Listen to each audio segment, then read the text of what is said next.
Sementara itu, pemirsa, mengantisipasi terjadinya gesekan antar umat beragama di Bali melalui media sosial, pemerintah diharapkan mengambil tindakan tegas. Salah satunya memblok kalimat maupun konten bernuansa sara maupun pornografi sehingga tidak menimbulkan masalah di kemudian hari. Menyambung informasi sebuah berita memiliki peranan penting dalam menyebarkan berita ke publik sehingga lebih cepat diketahui. Namun apa jadinya kalau berita tersebut bersifat tidak benar atau hoax?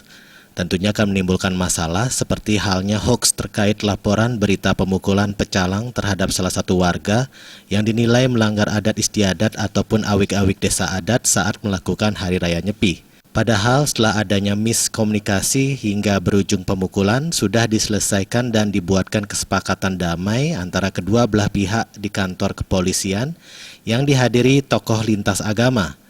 Wakil Ketua Forum Komunikasi Umat Beragama FKUB Kota Denpasar, Made Arke, berharap pemerintah baik melalui Kementerian Informasi maupun kepolisian menindak tegas oknum penyebar hoax tersebut sehingga dapat menjadi pembelajaran bagi pihak lain. Karena sekarang masih ada sifatnya untuk membuat konten itu palsu dan kadang-kadang kita tahu di Facebook itu bukan nama aslinya sendiri. Nah, ini yang memicu kadang-kadang kita komentar ini toh juga tidak ada yang tahu, toh juga alamat kita nggak ketahuan. Nah, ini sebenarnya yang kita harapkan ke depan supaya pemerintah bagaimana caranya mengantisipasi hal itu.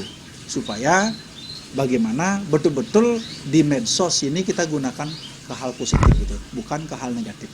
Selain tindakan tegas, masyarakat diharapkan tidak mudah terprovokasi terhadap berita hoax karena akan dapat mengganggu keamanan dan toleransi antar umat beragama. Terima aja, Bali TV.